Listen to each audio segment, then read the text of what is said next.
The decline of mainstream cable news has brought with it a other kind of decline that is not really being paid very much attention to, but it is a very acute phenomenon that can actually help us explain why the information diets so many people are changing and perhaps being directed towards the truth.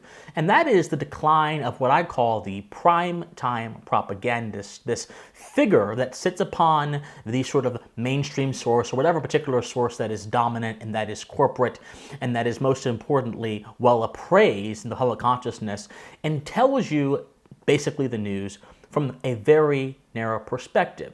And this class of person, this primetime propagandist, has actually been with us for a very, very long time, even before the internet age. But as the digital age continues to evolve, this particular class of person seems to devolve. And so I actually wanted to explore this phenomenon, especially when you look at the firings of people like Joy Reid and the massive salary cuts that many cable news organizations are taking due to the fact that their currency, with their value, their service is becoming much less valuable. And I want to ask the question, how does the decline of the primetime propagandist, number one, relate to how media has historically functioned in American society, and number two, relates to how the public is realigning its own relationship with the truth, its own relationship with knowledge? These are very important questions that I believe hold, the answers to them, I believe, hold the key to trying to divine the future of American civilization. But before we get into that, my friends, hope all of you are doing well. I am Christian Moss. Thank you so much for being here. If you enjoy political and social commentary with a philosophical bent, that I must implore you, please like, share, comment, subscribe. Do whatever you can, my friends, to ensure that our operation is successful. If you so wish, you can give me a contribution as well, but no obligation. I believe that our channel is something that very few other thinkers and commentators currently in this sphere have, and we have substance and we have depth, but we also have accessibility. And so if this is something that interests you, and if you're just more interested in learning more about how to apply the foundational principles of our country to modern issues that we face as Americans, then again, I would encourage you like, share, comment, subscribe. Thank you so much, guys. Now, please enjoy the video. So, as I mentioned, there's been a rather jarring string of developments that have happened in the corporate media space over the past year or so as of the recording of this video. Some very prominent news anchors like Joy Reid have been let go of their coveted positions, and they've been replaced, or that kind of thing has been slimmed down. Very prominent news anchors that were once commanded million-dollar salaries are now having their salaries cut, or they are seeing their job security become more and more or less secure. And we are also seeing a shift from cable news companies, from their traditional networking schedules, to more digitized streaming type schedules as well, which also suggest a paradigm shift in how they view information should be transmitted. But amidst all of this, we have to understand that the decline of cable news is not merely the decline of cable news. The decline of cable news, the decline of corporate news, is most importantly coincides with the decline of the figures that gave corporate news its force and its validity, and most importantly, its quote-unquote trust for a very long time.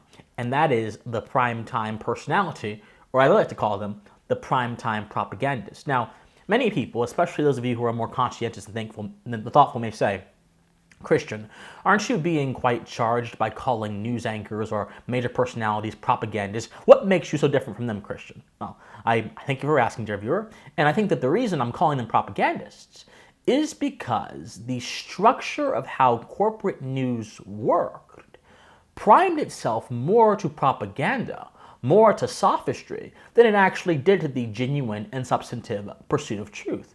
Consider how, for example, debates happen on major cable TV shows. Consider, for example, how debates happen on cable-style TV shows that now exist on digital media, like Piers Morgan Uncensored.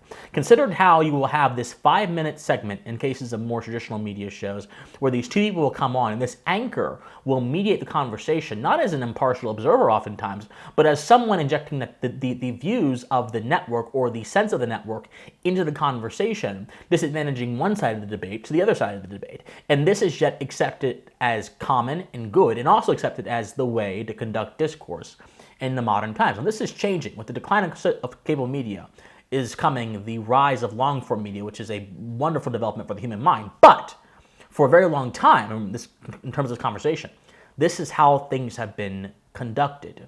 That kind of environment does not lend itself to the pursuit of truth, which is based on a few things, 3 things actually to be precise. Number 1, substantive reasoning. Number 2, a clear and sober evaluation of the facts. And number 3, a willingness to forsake one's own premises for the truth if the two conflict. You're not going to be able to do all that in 5 minutes, much less, on a network that doesn't really care for all those things, so on and so forth. So I call them propagandists because these mediums facilitate propaganda better than they facilitate anything else. But as this shift happens, you're starting to see the fragility of this kind of approach. You're starting to see people want more. And so in order to really evaluate how the primetime propagandist is declining and the impact they had on American society, we have to really try to dig into the characteristics of the primetime propagandist. And this takes us back to history, to none other than Walter Cronkite. To many of my viewers may be familiar with him, but for those of you who are maybe a little bit younger, like myself, and may not know who he is, Walter Cronkite was essentially the face of so-called objective news in the latter mid-half of the 20th century. He was known for being this reporter on CBS who just gave you the news, supposedly, as it was, straight news, so to speak. Now, this is a little bit of a romantic depiction of Walter Cronkite. You're going to see that in a second. A depiction that was brought forth by the limiting and the narrowing of information streams that was commonplace back then, and instead has been imposed on the minds of people who now long for the days of limited information streams and monopolized media, CBS, ABC, NBC, which was the constitution of the media landscape back then, to come back. This is much less of a reality than it is a fantasy mired in the imagination. And imagination is great, but it can also lead you astray. Different story, different day. So Cronkite was essentially the poster child of what a good reporter should have been, according to many people. But then, in the late 60s, around the time Vietnam became more and more unpopular with the country, news media up at that point had given a pretty rosy picture, or a pretty advantageous picture of Vietnam to benefit the narratives of the government at that time. But Walter Cronkite, on one broadcast that I'm going to show you very quickly, actually went against the Vietnam narrative and seemingly spoke his mind for one of the first times by breaking the mold of this objective robotic reporter and becoming a conscientious thinking individual in front of the camera, where he objected to what was happening in Vietnam. Watch. For it seems now more certain than ever that the bloody experience of Vietnam is to end in a stalemate. But it is increasingly clear to this reporter that the only rational way out then will be to negotiate, not as victors, but as an honorable people who lived up to their pledge to defend democracy and did the best they could. Now, this development is not bad in terms of content. Vietnam was an absolute atrocity. It's a blotch in American history. I have myself met many Vietnam veterans. I may even have some of them watching the channel right now who have suffered and continue to suffer endless scars upon their psyche for a conflict that never defended the concrete national interest or preservation of the American state, and instead chased abstract ideas around the world to implement them and see them through in distant lands, in the hot jungles of a distant land that to this day still largely remains unchanged from its socialist ways. Having said that, my critique is not in terms of content. It's in terms of form. Because Cronkite didn't come to this conclusion merely on his own. Cronkite was actually encouraged by the CBS president at that time to make this statement on Vietnam because, and I quote, he had the trust of the people.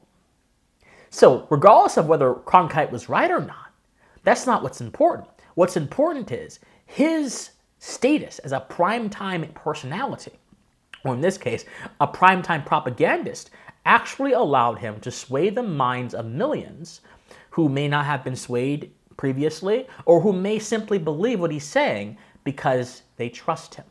So in other words, one of the universal characteristics of the primetime propagandist is, number one, trust. Another characteristic is number 2, status. In fact, status and trust actually kind of go hand in hand. Another characteristic is also, I would say, limitation of choice. So if you have less people to trust, less places to get information, you're going to be able to trust, again, a set amount of people or a fewer amount of people, and you're going to be able to be influenced by a fewer amount of people due to the fact that you have less information to go off of. You have less reference points, so to speak. This is the constitution of the primetime propagandist. And so, one of the first environmental factors of the power of the primetime propagandist, as I mentioned, is limitation of choice. Now, the New World has actually brought us a very different environment than that which the primetime propagandist was actually birthed in.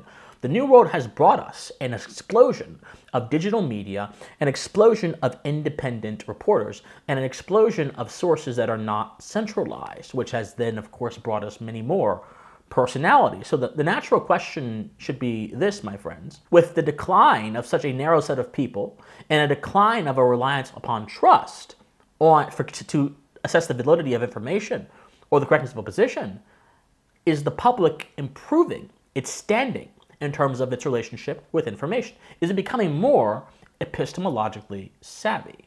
So what I see happening, however, is that the phenomenon that produced the primetime propagandist has simply changed shape, and now it takes a form that is much more amenable to the digital world. It's true, people don't have to watch Joy Reid or Walter Cronkite or any single person every night at 6 or 7 p.m. to get information. You can get information by the click of a button on your phone.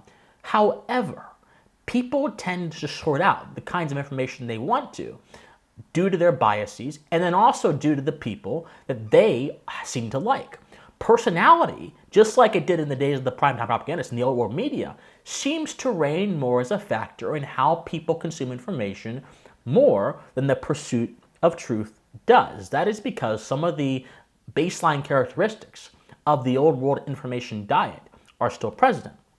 One of those characteristics, my friends, is the impact of routine and habit on the production of primetime propaganda. So, for example, if you were back in the 60s, or if you were even back 20 years ago watching MSNBC, your favorite anchor came on at 7 p.m. or 8 p.m. and you would watch them, and your routine and your habit, let's say you worked during the day, let's say that you were a stay-at-home mom but you were busy with the kids, your routine and your habit made room for that person, that anchor, to come into your home at a particular time every night so that you could watch them and receive what they had to say.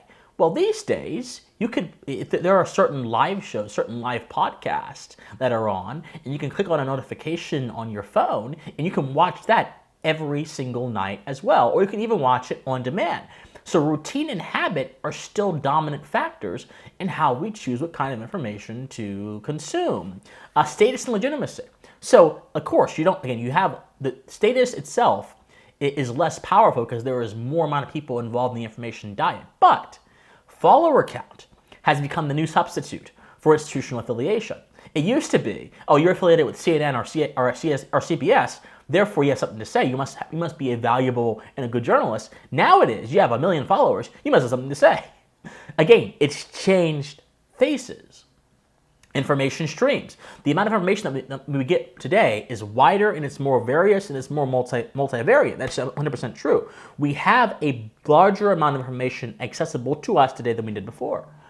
But that does not mean that it is being accessed all the time. In fact, it oftentimes is not being accessed. Only a small portion of it is being accessed, partially due to the time constraints that all human beings have, but also partially due, again, to how we sort ourselves into boxes. So even though cable news is declining, even though the primetime propagandist is declining, this sort of figure that is built upon trust and status and is basically in power primarily due to limited amounts of information, and therefore they are a warden of an epistemologically unwise culture, of a culture that is not informed and is not fully intact with a relationship with the truth, we're seeing a similar kind of phenomenon pop back up and still continue to dominate the minds of so many people today.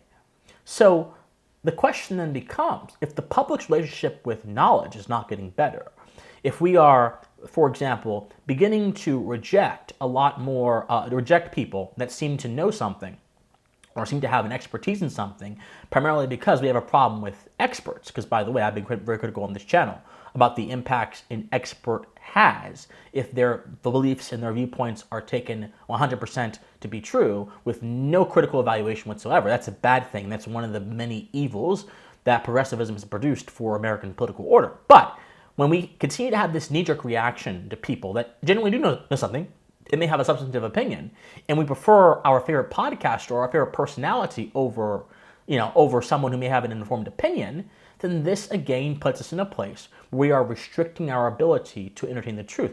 Truth is entertained, my friends, by having a variety of perspectives at your fingertips, but then also being a self-starter in knowledge.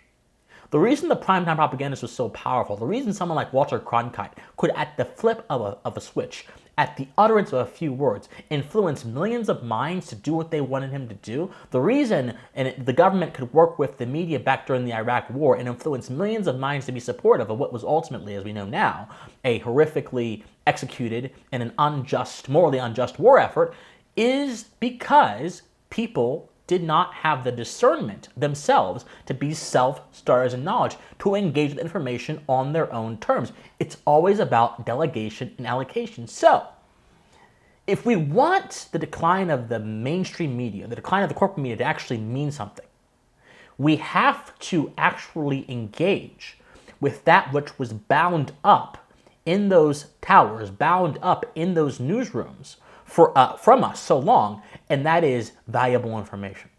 The only way you have a healthy civilization, the only way you have a healthy civil society, is if citizens decide to educate themselves, and if the uneducated are encouraged to be educated, not in terms of being condescending, but in terms of wanting to better their ability to pursue knowledge. Even the most commonest of people in the founding generation were educated. Every house in the founding generation had a Bible and some other kind of difficult book, ancient book. Most Americans back then knew some kind of second language. And the fact that they had less information and less resources, and they were more educated than our current generation, speaks very highly to the impact of industriousness and persistence on the human mind. A good society is an informed society. An informed society is a critically thinking society. And even though the vestiges that have kind of helped mute our critical thinking skills, like the media, are being revolutionized, the habits that gave them the power in the first place are staying. And that, my friends, is something that we absolutely must address. The propagandist is ultimately not going to be our enemy any longer as time marches on. I believe we will be our own enemies if we do not take the pursuit of knowledge into our own hands, and if we do not decide to be self-starters in knowledge as opposed to followers of people who we blindly trust to know more than us because of their follower count or because of their credentials. Be an institution unto yourself as opposed to following institutions that may have flawed ways of pursuing truth. And I think that that approach is going to be the best approach for us going forward. My friends, like, share, comment, subscribe to wherever you can. My friends, study history, study philosophy, remain morally convicted. If you'd like to donate to me, you can do that as well. All the information in the comments down below. My friends, stay pensive. Bye, guys.